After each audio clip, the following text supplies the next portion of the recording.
In this video, I want to actually show you 3 different approaches to the row. Well, they're all alternating, but 2 types of we call alternating, and one is a seesaw, which is alternating, but you'll see what I mean. So, all the regular rules of the row are going to apply.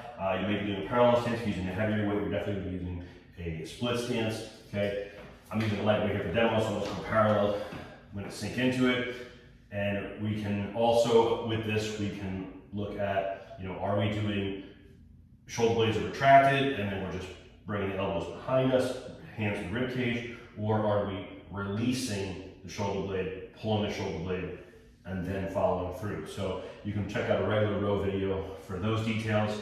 I want to show you different approaches with the alternating. So I'm going to go ahead and lock in the scapula and keep that in position.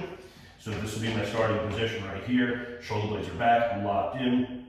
Now I can alternate from the top, meaning we'll call this the relaxed position, even though it's not fully relaxed because I'm pulling the shoulder blades back.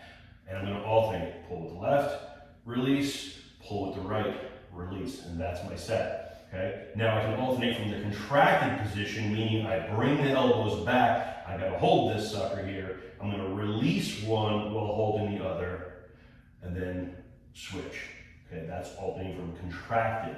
Much more difficult because I'm in that contracted position the whole time. Okay. Now I can also seesaw. So seesaw, one is going to be in the contracted, one is going to be in the relaxed, and then they're going to pass like 2 shifts in the neck. Right? So we want to make sure it's not pull and release, which is another approach, but we're going to go seesaw, meaning they're actually going to pass each other.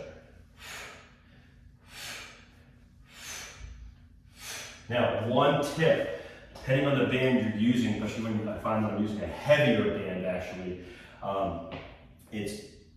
you might get some slippage because like a bigger band, like if I'm using a green, you might get some slippage around a bar. Okay, you won't necessarily see that if you got the utility strap at home, the band utility strap, because it's plastic, so it's a little more sticky. So you probably won't have that, and it will bend as well, so you get a little kind of like a corner, so you're fine. But if you're on a pole, then what you might want to do is actually just wrap the band around one time. So thread this through, right? And it's easier to do before you get the handles on, right?